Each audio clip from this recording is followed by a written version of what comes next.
Hello, my name is Jānis, and in this video I'm going to share lessons that I learned from my twin flame relationship. And these lessons apply to all people.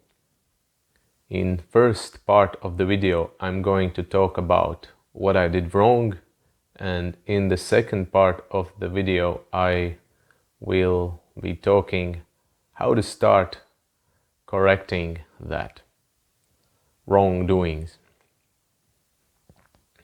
And if you find yourself in a similar situation, then this will be greatly beneficial to you. And things that you will hear in this video probably might already be familiar to you, and you might be heard them before. But I cannot stress how really important this old truth is to grasp it to your core. So if you have stumbled across this video, then this is a good reminder to you that you need it. In this video I'm going to talk about my own personal experience and only speak about myself in the relationship context. So let's start. Relationship with my twin flame brought up two core issues that I had not previously resolved, and those were low self-worth and lack of self-love. And my body also signaled this in form of intense pain, and I experienced pain I started experiencing pain in different parts of my body, in my head, in my arms, in legs, chest, stomach, and also back, so basically covering all body parts. This pain indicated my own internal emotional stress that was not resolved. Now, looking back at my relationship with my twin flame, I must say that I was really attached to my twin flame. And attachment leads to control, and control obviously indicates low self-worth of the person who is controlling. Control means that we are desperate for an external source or some kind of result that we want to get, that we think it will fulfill us. And beneath this control or attachment is desire to compensate our own inner pain of not feeling good enough, not feeling loved. And that's why there is attachment to the other person. In my case, it was like a string. I was trying to hold on to this string so dearly, so tightly, in hopes to be accepted by the other person. But the problem was that the focus was on the other person, on the external source of happiness, not the self, me. And it can be difficult for us to spot this in relationship, and what relationship is trying to highlight to us, because each of us are usually emotionally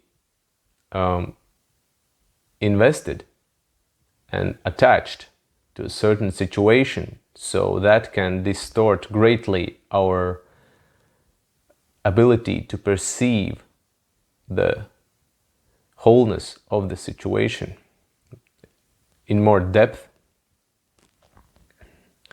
And imagine if your daily relationship is very colorful, both positively and negatively, and intense, very dynamic. Such background can also bring you difficulty to perceive yourself, to perceive your own actions and their causes and consequences. And when both sides are stressed, then they act defensively. So that can greatly diminish our abilities to perceive in more accurate manner. My trap was that some unconscious part of me perceived or thought that when and if I unify with my twin flame, then somehow I will become whole and complete, because we are, after all, one soul. In actuality, that still meant that part of me relied on the other half, or on the other person, the other twin flame, to fully fulfill me in my life. I didn't even realize that. I was somehow overtaken by this high spiritual twin flame unification concept. I was eagerly anticipating the good end, what would happen when we both two meet. We would live happily ever after. But at the same time, I was also putting my focus away from myself and focusing on the other twin flame, the twin flame relationship that was put on this high pedestal.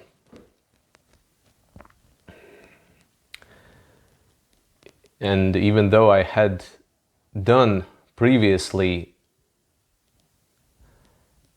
a good amount of inner work, I still could not realize how deep my low self-worth has entrenched in me. And this twin flame relationship reflected that. I was like clinging, a small thistle clinging, hopefully that the other person wouldn't left me or abandon me. And energy dynamic in this way is that if someone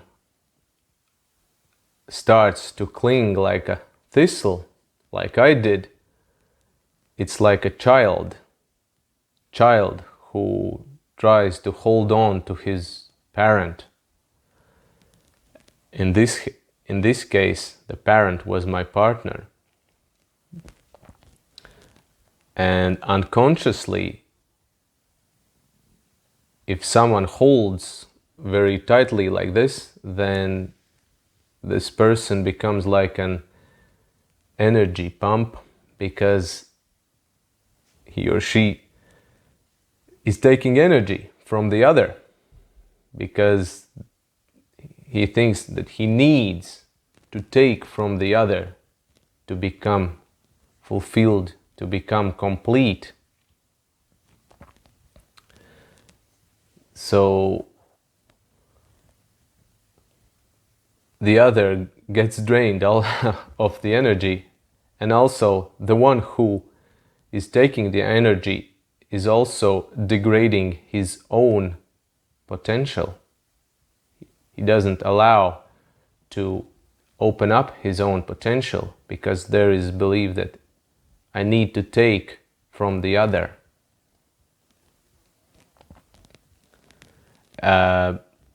But me and my partner, we needed to experience this kind of bad energy dynamic, this situation, in order for us to see how bad it was, how wrong, how upside down it was. So we could start to awaken from it.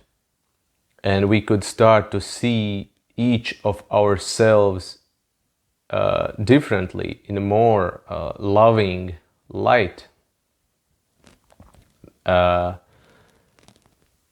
a way that each of us are source of our own happiness, primary, in the first place.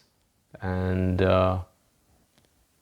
only then comes external things. The tragic paradox is that even though you have emotionally attached yourself to the other person and you try to hold on to this person, if you feel unlovable or not loved internally, you are still not completely emotionally available externally to the other person. That's the paradox. Because you are closed, your heart is closed. And even though consciously in your head you want love, you want to be loved or demonstrate love, deep subconsciously you are not able to embody that. You are not, first of all, you are not able to receive true love that comes from deep within you and from the other person, and you are not also ready to give love or express love to the other person. You crave it, but you are not able to experience it. That's the paradox. You are a consumer, but you are not able to give back. And that's the tragedy. Because you don't feel good enough.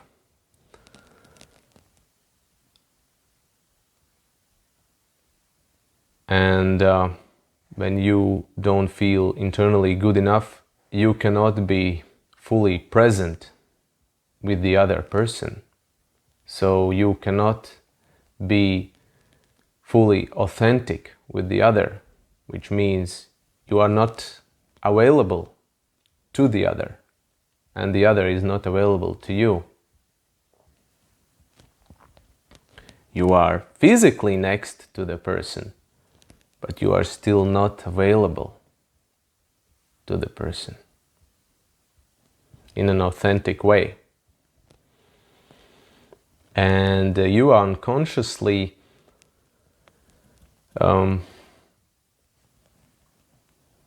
exploit the other person, use the other person, or use this relationship as a way to ease your inner pain of not feeling good enough, of not feeling loved, of not feeling love to yourself. It's a compensation mechanism. And this is not love. It's a manipulation, unconscious one, but still a manipulation. Very painful energy dynamic between two people when this happens. Basically, you have attached yourself not even to the other person, but your own distorted perception of what you think love is, you are more attached to your own given meaning of love, which is distorted. And this meaning states that I cannot generate love myself, I need to take it from someone else. That's not love. So basically you are in love with your meaning, not with the person. And this dysfunctional perception keeps internally reaffirming that I'm not good enough. Something is wrong with me. I need other person to fix me.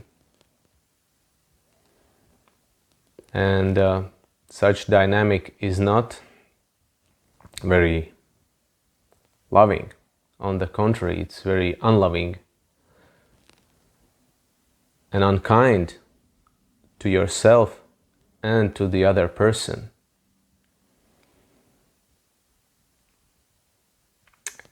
And what needs to be done is to be stopped this artificial relationship or sense of love, which is very unhealthy between the two individuals. And even if it's a dead end, it can continue for a long time because there are fears usually on both parts to get left or to get abandoned. So there can be resistance to stop this dysfunctional relationship. Neediness is very repelling energy. And if both sides are needy, then this push-pull dynamic can continue in a relationship until one of the sides steps out of this game and leave. And the benefit of such relationship dynamic is that for both people it can serve as a great awakener. It can initiate change, transformation. Both people can start to become, first of all, aware of how dysfunctional and how wrong the dynamic and interaction between the two are, out of balance. And secondly, they can start to see themselves, discover themselves in a different light. They can start to become aware of their own self-worth, that they are not dependent on the other. They can start to learn self-love, which is very important. They can start to explore their true self nature. So that's the benefit of such dysfunctional relationship. So what is needed to correct if we have found ourselves on such life path? And what is needed is deep self-discovery, introspection, healing, being with yourself, not with distraction. Yes, your partner, when you were, or still are in a relationship, mirrors you, reflects back to you who you are. But if you are not aware of that, then your partner can be also, your partner and relationship can be partly a distraction to yourself, because you are focusing on the other, the external one, and not paying attention to yourself.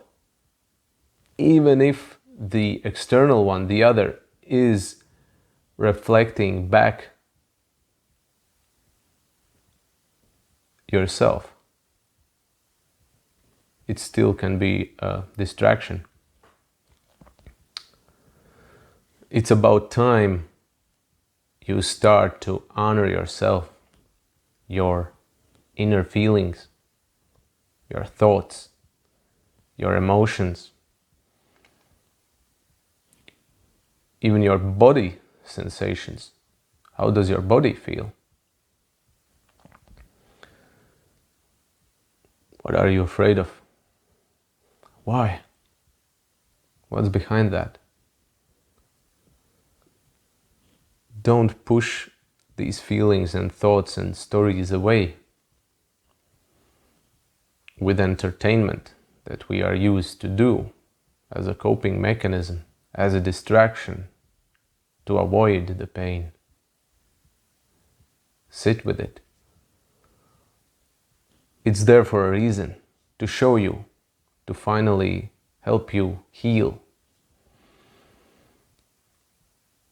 Listen in your mind stories.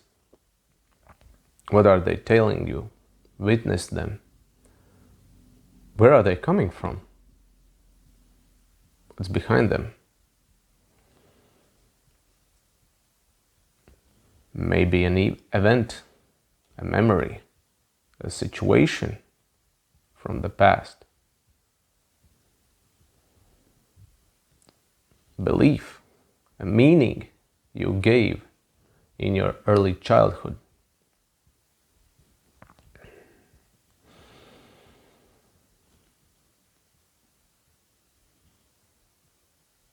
It's about honoring yourself and not pushing yourself away, not abandoning yourself, but discovering yourself. Yes, it's hella scary.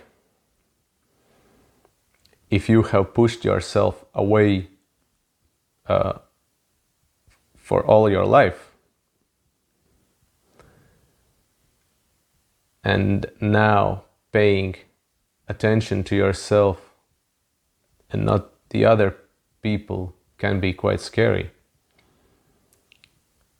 Staying alone with yourself can even cause depression,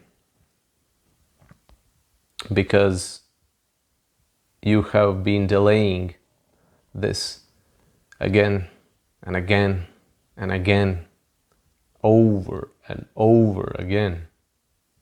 You suppressed this awakening for a long time, and depression only shows how much you had not been listening to yourself before, how much you actually need your own care, your own attention, your own love, your own forgiveness, your own acceptance. And this is the best gift ever that you can give to yourself as an adult self, to your inner self, inner child. Same gift that you as a kid probably craved in your early childhood that your mother or father would give to you. And a lot of us didn't get it, at least seemingly.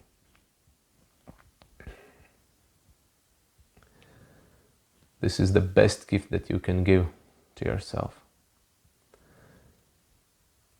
And all of our surface negative thoughts and feelings have deeper energetic anchors within us. We need to look for them. What's beneath these thoughts? Why am I thinking them? Observe them and learn to judge less until you're able to become a neutral awareness. Act lovingly. What is needed to heal? Don't push it. Don't force yourself. Trying to fix all things at once. And we have tendency to wanting get things done quickly. We're impatient.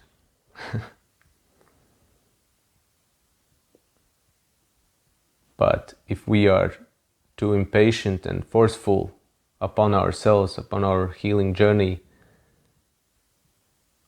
we are violent against us. We are not honoring our inner parts that are hurt, that need gentle care. It's like almost trying to push them away and, oh, come on, faster, I cannot wait until this is over. Let's get over with it. That's violent to yourself. You haven't fully healed and integrated these parts within yourself yet.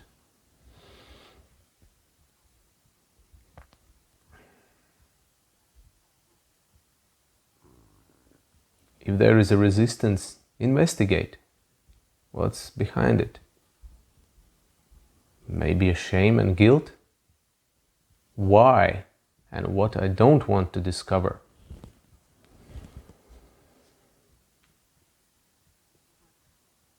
Learn to express these feelings. At first you might need a very safe place, environment. Maybe first you trust a journal and there are no persons around that you can comfortably share with. Start from there. In the end, I want to say that healing is all about letting go. Our attachments to the old wounds, to the old beliefs, stories, meanings we gave an interpretation in our early childhood to the past events and situations that we experienced. This is the true essence of the healing. I hope that you enjoyed this video and good luck.